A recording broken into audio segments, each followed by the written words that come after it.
You know, one of the jobs that people have is making phone calls. So they call you up, and we call them telemarketers, and usually they're trying to sell you something or get your opinion on some matter, great and small.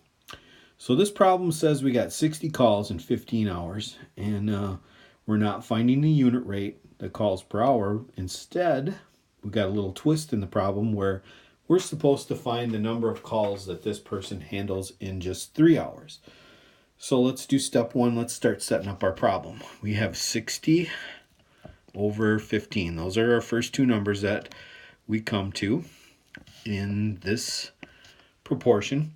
Sometimes I like to do this. This is calls and this is hours. If I keep my labels straight, it helps a lot in getting the second proportion set up correctly. So now it says we get blank calls, don't know that number, in 3 hours. Well, I'm going to put my 3 on the bottom because that's hours. And we'll just put a big X here because that's the number we don't know.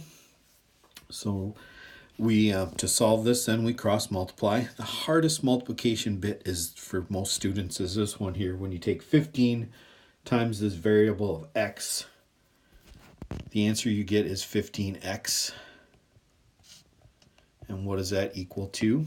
3 times 60 is 180. Our final step is to divide by 15. So we're going to take our calculator and we're going to pop in 180 divided by 15. And we get the number 12. And we find out that this person, whoever they are, they take 12 calls in 3 hours. Usually it's pretty important to label your answer to the word problem. That's why I wrote my 12 calls in 3 hours. Now, there is one more way that you might see to do this.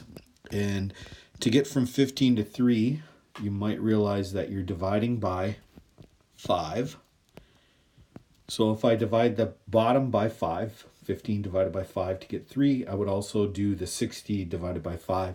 And that indeed gives me my 12. So that serves as a double check. So there's two different ways to solve this proportion word problem. If it still seems confusing to you, go ahead, stop the video, watch it again. Thank you very much.